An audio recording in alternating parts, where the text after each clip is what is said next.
आखिर ये किस्मत है क्या? कोई ऐसी जादुई ताकत जो बस कुछ लोगों पर ही मेहरबान होती है? या फिर इसके पीछे भी कोई पैटर्न है, कोई कोड है जिसे समझा जा सकता है? आज हम इसी वेल्थ के एस्ट्रोलॉजिकल ब्लूप्रिंट को एक्सप्लोर करेंगे, ये पता लगाने के लिए कि क्या सफलता सच में सितारों में लिखी होती है। ऐसा अक्सर देखने में आता है ना कि दो लोग बिल्कुल एक जैसी मेहनत करते हैं, एक जैसी काबिलियत, लेकिन कुछ सालों बाद देखो तो एक इंसान करोड़ों का एम्पायर खड़ा कर देता है और दूसरा बेचारा अपनी ईएमआई भरने में ही स्ट्रगल करता रह जाता है। हम लोग इसे आमतौर पर किस्मत का नाम देकर आगे बढ़ जाते हैं। तो सवाल यही उठता है, क्या किस्मत बस एक चांस की बात है या इसके पीछे कोई सिस्टम काम करता है? इस एनालिसिस में हम अंधविश्वास को साइड में रखेंगे और थोड़ा एनालिटिकल अप्रोच लेंगे। हम देखेंगे कि एस्ट्रोलॉजी कैसे वेल्थ के पीछे के इन पैटर्न्स को समझने के लिए एक फ्रेमवर्क दे सकती है।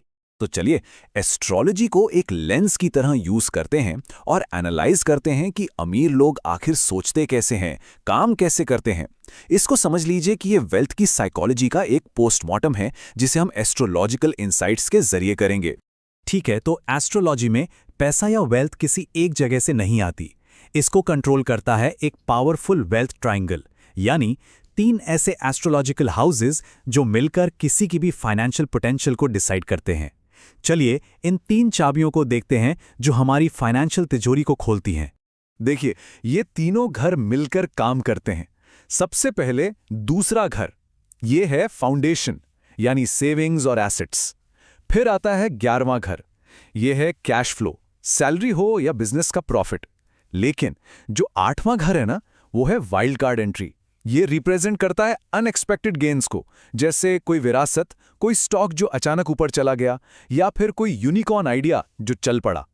तो एक मजबूत फाइनेंशियल प्रोफाइल के लिए इन तीनों का बैलेंस में होना बहुत जरूरी है। तो सोचिए, अगर किसी की कुंडली में इन तीनों घरों के मालिक यानी इनके लॉर्ड्स आपस में कनेक्ट हो जाएं, तो अपार धन की पॉसिबिलिटी बनती है। लेकिन यहां एक बड़ा सवाल है, क्या सिर्फ ये रिसोर्सेज होना ही काफी है, या फिर उस वेल्थ को अट्रैक्ट करने, उसे संभालने और बढ़ाने के लिए एक खास किस्म की मेंटल वायरिंग की भी जरूरत पड़ती है? तो इसी मेंटल वायरिंग की पहली प्रोफाइल जिसे हम देखेंगे वो है गज केसरी योग। इसको ऐसे सोचिए कि एक एम्पायर बिल्डर की माइंडसेट है।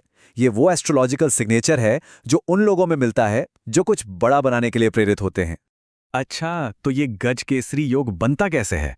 ये बनता है जब जुपिटर यानी गुरु ग्रह, जो ज्ञान और एक्सपेंशन का प्लैनेट है, और मून यानी चंद्र, जो हमारे मन और इमोशंस को रिप्रेजेंट करता है, जब ये दोनों ग्रह कुंडली में एक पावरफुल कनेक्शन बनाते हैं। जब इन दोनों में हार्मनी होती है तो एक ऐसी माइंडसेट तैयार होती है जो नेचुरली वेल्थ और इन्फ्लुएंस को अपनी तरफ खींचती है। अब इस योग का डीएनए सिर्फ लक के बारे में नहीं है, इसका मेन पॉइंट है फाइनेंशियल विजडम। देखिए, इसका नाम ही सब कुछ बता देता है। गज यानी हाथी की ताकत और स्टेबिलिटी, और केसरी यानी शेर का साहस। जिन लोगों में ये योग होता है उनके पास फेलियर से उभरने और हर बार पहले से ज्यादा मजबूत होकर लौटने की गजब की क्षमता होती है। इसके पीछे एस्ट्रोलॉजिकल लॉजिक बड़ा सिंपल सा है। जब जुपिटर का विस्तारवादी इन्फ्लुएंस मून यानी मन से जुड़ता है, तो ये एक ऐसी माइंडसेट बनाता है जो नेचुरली बड़ा सोचती है और बड़े रिस्क लेने से नहीं डरती। चलिए अब एक अलग तरह के सक्सेस माइंडसेट पर चलते हैं, लक्ष्मी योग। अगर गज केसरी योग एम्पायर बिल्डर के बारे में था, तो लक्ष्मी योग है नेटवर्क बिल्डर के बारे में। ये सब कुछ इस बारे में है कि सही टाइम पर सही लोगों से जुड़ने की पावर हो।